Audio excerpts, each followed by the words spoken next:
अस्सलाम वालेकुम friends, agriculture online के साथ मैं हूं फ़रूख एजाज़। और आज की वीडियो में हम बात करेंगे गंदम के हवाले से, क्योंकि गंदम के हवाले से जो हतमी कीमतों के हवाले से जो फ़ैसले हैं वो हो चुके हैं।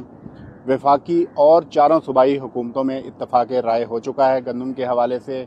इसी हवाले से तमाम तर डिटेल्स आज की वीडियो में आप दोस्तों के साथ शेयर करेंगे और इसके साथ ही साथ गंदम का फ्यूचर सिनेरियो क्या बनने जा रहा है उस हवाले से आप किसान भाइयों को आज की वीडियो में तफसील के साथ आगाह करेंगे। तो फ्रेंड्स, सबसे पहले बात कर लेते हैं गंदम की कीमतों के हवाले से कि क्या तय पाया है वफाकी हुकूमत और चारों सूबाई हुकूमतों में।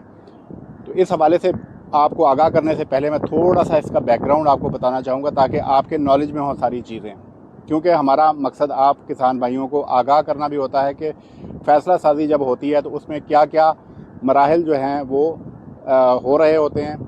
तो इसी हवाले से मैं आपको ये बताता चलूँ कि एक तो जैसा कि मैंने गुज़श्ता वीडियोस में भी आप दोस्तों के साथ शेयर किया था, जो वफाकी वज़ीर बराए नेशनल फूड सिक्योरिटी हैं राना तनवीर हुसैन, उनकी स्टेटमेंट भी कुछ अर्सा पहले मैंने आपके साथ शेयर की थी कि उसमें वो क्या कह रहे थे। उसमें उन्होंने यही कहा था, क्योंकि इस दफ़ा जो है वो सिनेरियो को थोड़ा सा डिफरेंट है, क्योंकि IMF का काफ़ी ज़्यादा दबाव है इस वक्त हुकूमत पर, क्योंकि IMF ने कर्ज़ लेना है IMF से।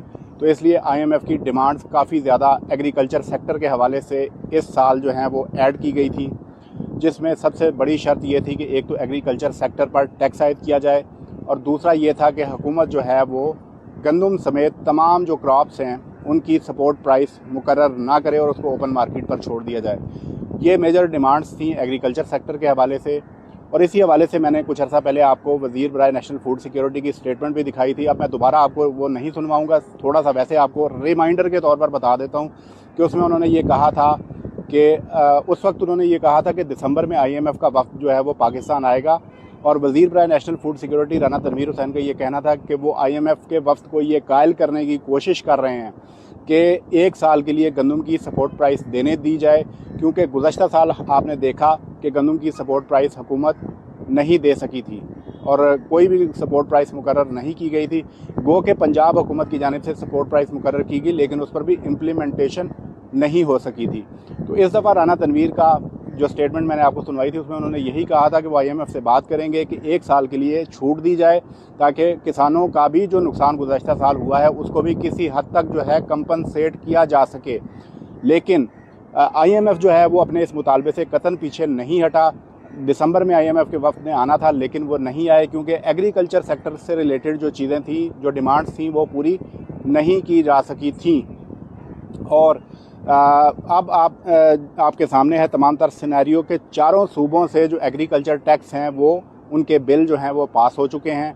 इसके साथ ही साथ जो सपोर्ट प्राइस है उसके हवाले से भी अब जो वफाकी हुकूमत का स्टांस गुज़श्ता दिनों जो नेशनल असम्बली में जो फूड सिक्योरिटी कमेटी है उसमें जो पॉलिसी स्टेटमेंट सामने आई, उसमें बाज़ाब्ता तौर पर कहा गया वज़ारत नेशनल फूड सिक्योरिटी की जानिब से कि IMF की जानिब से बाइंडिंग है, जिसकी वजह से इस साल जो है वो वज़ारत नेशनल फूड सिक्योरिटी गंदम की सपोर्ट प्राइस का ऐलान नहीं करेगी।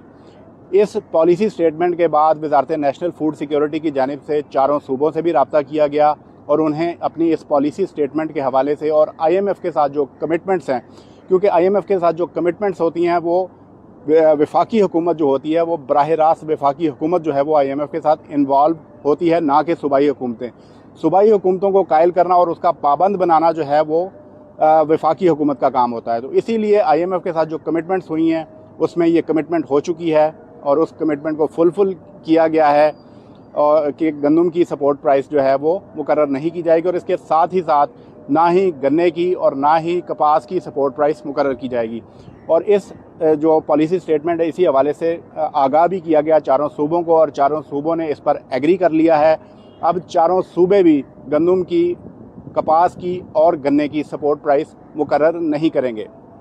गुज़श्ता वीडियो में मैंने आप दोस्तों के साथ शेयर किया था कि एक समरी सिर्फ सिंध हुकूमत में जो है वो सिंध का जो फूड डिपार्टमेंट है उन्होंने एक समरी जो है वो सिंध कैबिनेट के सामने रखी थी गन्ने की सपोर्ट प्राइस मुकर्रर करने के हवाले से, लेकिन सिंध काबीना ने भी उससे इनकार कर दिया था और ये कहा था अपने फूड डिपार्टमेंट को कि अगर कोई और सूबा जो गन्ने की सपोर्ट प्राइस मुकर्रर करता है तो तब ये समरी जो है वो उनके पास लेकर आई जाए। तो सिंध हुकूमत ने गन्ने की सपोर्ट प्राइस को भी मुस्तरद कर दिया था। तो ये उसी चीज़ का अंदिया है कि IMF के साथ जो कमिटमेंट्स हैं वफाकी हुकूमत की, और वफाकी हुकूमत ने जो सूबाई हुकूमतों को आगाह किया है, उसके तहत अब चारों सूबे और वफाकी हुकूमत पाबंद हैं। IMF की साथ जो मुआहदा हुआ है उसके तहत अब ना तो गंदम की, ना ही कपास की और ना ही गन्ने की सपोर्ट प्राइस मुकर्रर की जाएगी। तो ये सूरत हाल है कि अब एक तो गंदम की सपोर्ट प्राइस मुकर्रर नहीं होने जा रही, और इसके इम्पेक्ट्स क्या आएंगे वो भी आप दोस्तों के साथ शेयर करता चलूँ। कि इसमें मैं आपको ये शेयर करता चलूँ कि जब गंदम की काश्त होने जा रही थी तो उस वक्त काफ़ी ज़्यादा जो है वो उम्मीद दिलाई गई थी किसानों को, सूबाई हुकूमतों की जानिब से, वफाकी हुकूमत के भी जानिब से, कि किसान जो है वो गंदम काश्त करे, उसको उसका जायज़ मुनाफा दिया जाएगा। लेकिन अब मुझे ये होता हुआ नज़र नहीं आ रहा। क्यों नज़र नहीं आ रहा? क्योंकि सिंध में जो है वो गंदम की हार्वेस्ट स्टार्ट हो चुकी है। उसके रेट से आप अंदाज़ा लगा सकते हैं कि सिंध में जो गंदम आ रही है वहाँ पर 2600 से 2800 के बीच में रेट मिल रहा है, यानी कि गुज़श्ता साल जो रेट था वही रेट मिल रहा है। हालांकि ख़र्चे जो हैं किसान के वो काफ़ी हद तक इंक्रीज़ कर चुके हैं, लेकिन उसके बावजूद गंदम की प्राइसेस इंक्रीज़ नहीं कर रही हैं। अब किसानों के साथ होगा क्या कि किसान की जब हार्वेस्ट आएगी तो पंजाब में जो किसानों ने किसान कार्ड से पैसे ले रखे हैं, अब किसान उसको होल्ड भी नहीं कर सकता उस गंदम को, क्योंकि उसने वो पैसे जो हैं वो सूबाई हुकूमत को वापस अदा करने हैं। जैसे जैसे ताख़ीर होगी किसान को जो है वो उसका जुर्माना आयद होना शुरू हो जाएगा, और किसान का तमाम तर मुनाफा उस जुर्माने की सूरत में चला जाएगा। अब किसान को जो है जैसे ही वो क्रॉप आएगी तो किसान को फौरी तौर पर अपनी गंदम जो है वो सेल आउट करना पड़ेगी, और हुकूमत से जो पैसे लिए हुए वो वापस अदा करने पड़ेंगे। तो किसान जो है वो अपनी तमाम तर गंदम बेच कर दोबारा जो है वो अपनी जेबें खाली करके बैठा हुआ होगा, और दोबारा हुकूमत की तरफ देख रहा होगा कि अगली फसल के लिए दोबारा से हुकूमत पैसे दे और वो अगली फसल को काश्त करे। एग्रीकल्चर सेक्टर को काफ़ी ज़्यादा नुकसान होता हुआ नज़र आ रहा है। गंदम की कीमतें बढ़ने के हवाले से जहाँ तक कुछ दोस्तों के क्वेश्चंस आ रहे हैं, तो उस हवाले से मैं आपको ये बताता चलूँ कि इंटरनेशनल मार्केट में भी इस वक्त गंदम की कीमतें जो हैं वो काफ़ी ज़्यादा कोई हौसला अफजा नहीं हैं, जिसकी वजह से लोकल मार्केट भी इम्पेक्ट हो रही है। इसलिए ओपन मार्केट में एक तो इस वजह से भी गंदम के रेट नहीं बढ़ रहे, और दूसरा ये भी वजह है कि हुकूमतें जो हैं वो भी अगर कोई गंदम की कीमत चढ़ने की कोशिश करती है तो उन लोगों पर FIRs दे दी जाती हैं। तो उसकी वजह से भी गंदम की कीमतें जो हैं वो रेज़ नहीं कर पाती। अब देखना यह है कि हुकूमत जहाँ तक दावे कर रही है कि ओपन मार्केट पर तमाम चीज़ों को छोड़ा जाएगा, तो क्या वो इस पर अमल दरामद करती है या नहीं। सूबों पर अगर जो बैनुल सूबाई नकलो हरकत है गंदम की, उस पर अगर पाबंदी रहती है तो गंदम की कीमतें कतई तौर पर नहीं बढ़ेंगी, क्योंकि इस दफ़ा जो मौसमी सूरत हाल है वो भी काफ़ी ज़्यादा गंदम की के लिए फेवरेबल नहीं है, क्योंकि काफ़ी ज़्यादा ड्राउट रहा है, बारिशें जो हैं वो नहीं हुई हैं। जिस तरह से गुज़श्ता साल हमने देखा कि बारिशों की वजह से काफ़ी ज़्यादा बम्पर क्रॉप हुई थी, इस साल जो है वो अर्ली हीट जो आ चुकी है, मौसम गर्म हो चुका है, वो गंदम की फसल को काफ़ी ज़्यादा इम्पेक्ट कर रहा है। खसूसी तौर पर जो पोठोहार रीजन है, यानी कि जो बालाई इलाके हैं, यानी कि जिसमें जेलम, चकवाल और ये जितना भी एरिया है, यहाँ पर गंदम का तमाम तर दारोमदार जो है वो बारिशों पर होता है। तो काफ़ी ज़्यादा जो ड्राउट है यहाँ पर गंदम की फसल बहुत ज़्यादा इम्पेक्ट हुई है। उसकी वजह से जो गंदम की फसल है, क्योंकि गंदम बोई भी कम है किसानों ने, इसी वजह से कि गुज़श्ता साल अच्छा रेट नहीं मिला था। तो ये तमाम फैक्टर्स जो हैं ये मिलकर डिसाइड करेंगे कि गंदम की ओवरऑल एक तो क्रॉप क्या आती है, प्रोडक्शन कैसी रहती है, और उसके बाद जो है मार्केट में डिमांड और सप्लाई जो है वो कैसी रहती है। ये तमाम तर जो है इन चीज़ों पर मुनहसर होगी गंदम की कीमत। और अगर गंदम की जो क्रॉप है वो बम्पर नहीं होती तो जो है वो किसी हद तक जो गंदम की कीमतें जो हैं वो मार्केट में रेज़ कर सकती हैं। लेकिन जैसा कि मैंने आपको बताया कि किसान ने तो जो है वो अगली फसल भी काश्त करनी है, हुकूमत से जो पैसे लिए हुए वो भी अदा करने हैं, तो किसान जो है वो होल्ड नहीं कर सकेगा। होल्ड जो है वो मिडल मैन करेगा, और अगर थोड़ी बहुत कमाई की भी तो वो मिडल मैन की जानिब से होगी।